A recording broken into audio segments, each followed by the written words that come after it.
Variable and therefore miserable condition of man. This minute I was well, and am ill this minute. I am surprised with a sudden change and alteration to worse, and can impute it to no cause, nor call it by any name. We study health, and we deliberate upon our meats and drink and air and exercises, and we hew and we polish every stone that goes to that building. And so our health is a long and irregular work. But in a minute, a cannon batters all, overthrows all, demolishes all. A sickness unprevented for all our diligence, unsuspected for all our curiosity, nay, undeserved if we consider only disorder, summons us, seizes us, possesses us, destroys us in an instant. O miserable condition of man, which was not imprinted by God, who, as he is immortal himself, had put a coal, a beam of immortality into us, which he might have blown into a flame, but blew it out by our first sin.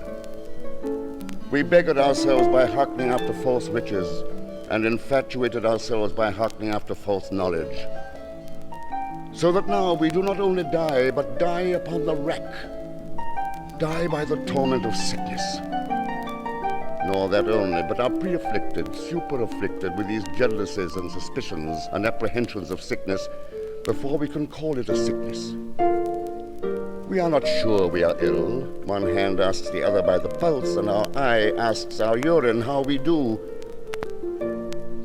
Oh, multiplied misery, we die and cannot enjoy death. Because we die in this torment of sickness, we are tormented with sickness and cannot stay till the torment come. But pre-apprehensions and presages prophesy those torments which induce that death before either come. And our dissolution is conceived in these first changes, quickened in the sickness itself, and born in death which bears date from these first changes. Is this the honor which man hath by being a little world? That he hath these earthquakes in himself, sudden shakings, these lightnings, sudden flashes, these thunders, sudden noises, these eclipses, sudden offuscations and darkness of his senses, these blazing stars, sudden fiery exhalations, these rivers of blood, sudden red waters. Is he a world to himself only therefore that he hath enough in himself, not only to destroy and execute himself, but to presage that execution upon himself, to assist the sickness, to antedate the sickness, to make the sickness the more irremediable by sad apprehensions, and as if he would make a fire the more vehement by sprinkling water upon the coals, so to wrap a hot fever in cold melancholy, lest the fever alone should not destroy fast enough without this contribution, nor perfect the work which is destruction, except we joined an artificial sickness of our own melancholy to our natural, our unnatural fever. O perplexed discomposition, O riddling distemper, O miserable condition of man.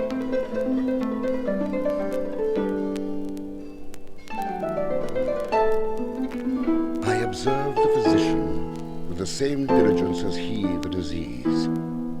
I see he fears. I overtake him, I overrun him in his fear, and I go the faster because he makes his pace slow. I fear the more because he disguises his fear, and I see it with the more sharpness because he would not have me see it. He knows that his fear shall not disorder the practice and exercise of his art, but he knows that my fear may disorder the effect and working of his practice. As the ill affections of the spleen complicate and mingle themselves with every infirmity of the body, so doth fear insinuate itself in every action or passion of the mind. And as the wind in the body will counterfeit any disease, and seem the stone, and seem the gout, so fear will counterfeit any disease of the mind. It shall seem love, a love of having, and it is but a fear, a jealous and suspicious fear of losing. It shall seem valor and despising, and undervaluing danger, and it is but fear in an overvaluing of opinion and estimation, and a fear of losing that. A man that is not afraid of a lion is afraid of a cat, is afraid of some joint of meat at the table presented to feed him. Not afraid of the sound of drums and trumpets and shot and those which they seek to drown the last cries of men, and is afraid of some particular harmonious instrument. So much afraid as that with any of these the enemy might drive this man, otherwise valiant enough, out of the field. I know not what fear is, no, I know not what it is that I fear now. I fear not the hastening of my death, and yet I do fear the increase of the disease. I should belie nature if I should deny that I fear this. And if I should say that I fear death, I should belie God. My weakness is from nature, who hath but her measure. My strength is from God, who possesses and distributes infinitely. As then every cold air is not a damp, every shivering is not a stupefaction, so every fear is not a fearfulness, every declination is not a running away, every debating is not a resolving, every wish that it were not thus is not a murmuring, nor a dejection, though it be thus. But as my physician's fear puts not him from his practice, neither doth mine put me from receiving from God and man and myself spiritual and civil and moral assistances and consolations.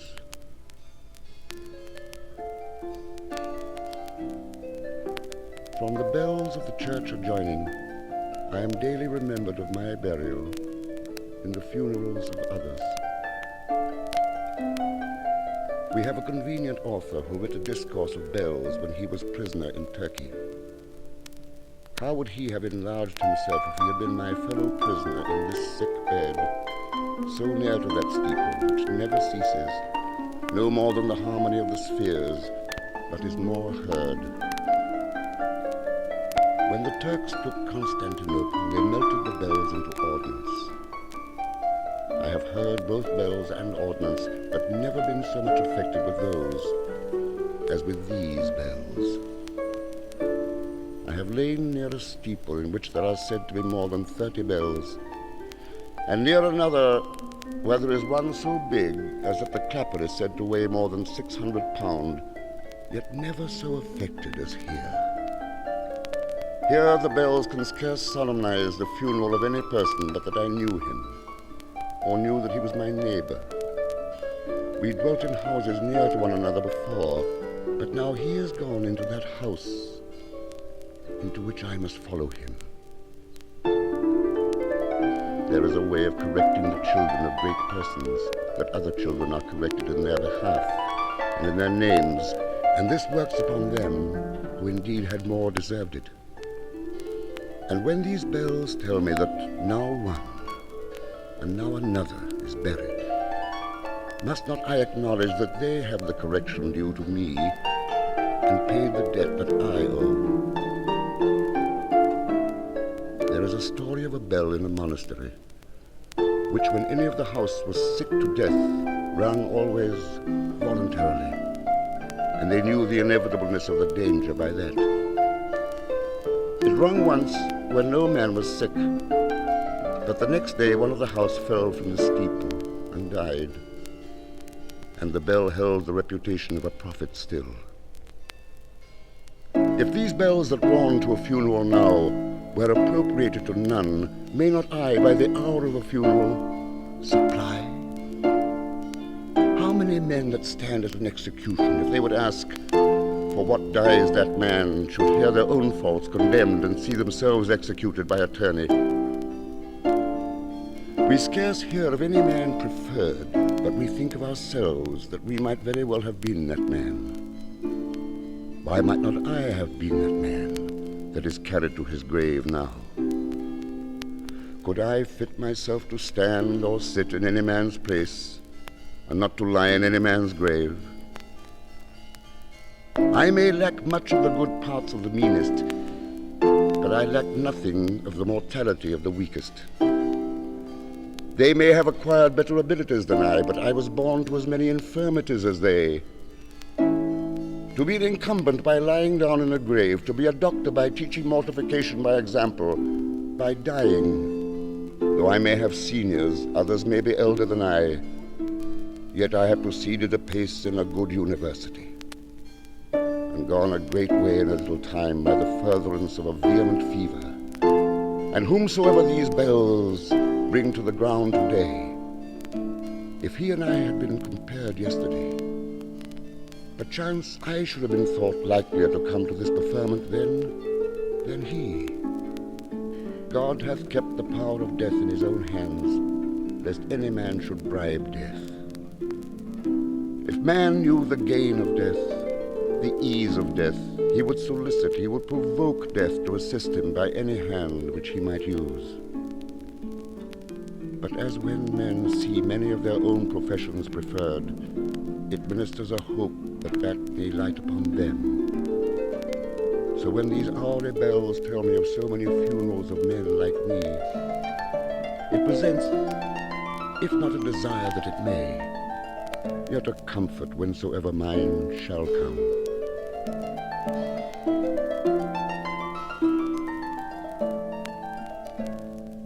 Now this bell tolling softly for another says to me, thou must die.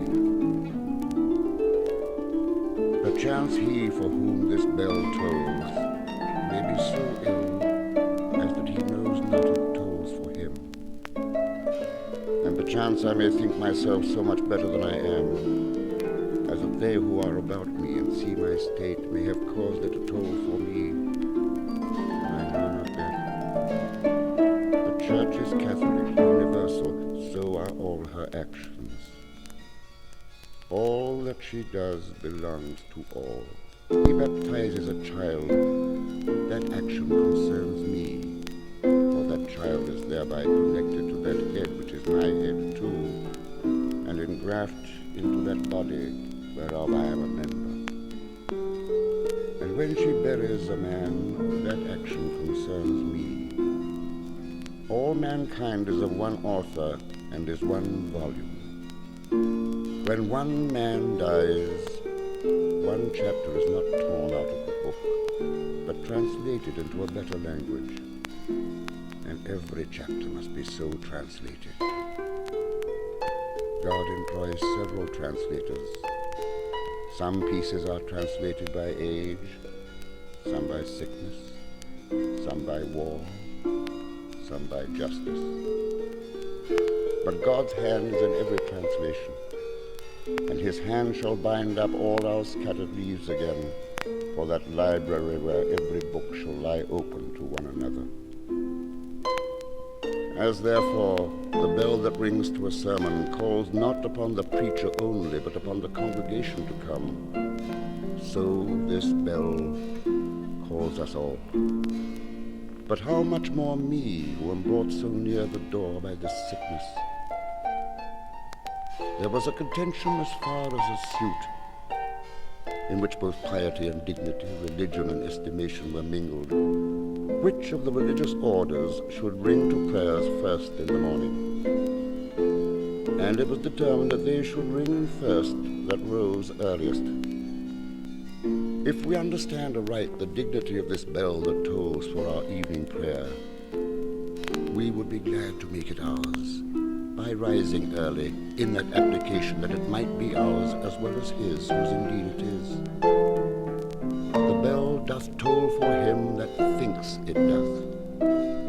And though it intermit again, yet from that minute that occasion wrought upon him, he is united to God. Who casts not up his eye to the sun when it rises, but who takes off his eyes from a comet when that breaks out? Who bends not his ear to any bell which upon any occasion rings, but who can remove it from that bell which is passing a piece of himself out of this world? No man is an island entire of itself. Every man is a piece of the continent, a part of the main. If a clod be washed away by the sea, Europe is the less. As well as if a promontory were, as well as if a manor of thy friends or of thine own were. Any man's death diminishes me, because I am involved in mankind. and therefore never send to know for whom the bell tolls. It tolls for thee.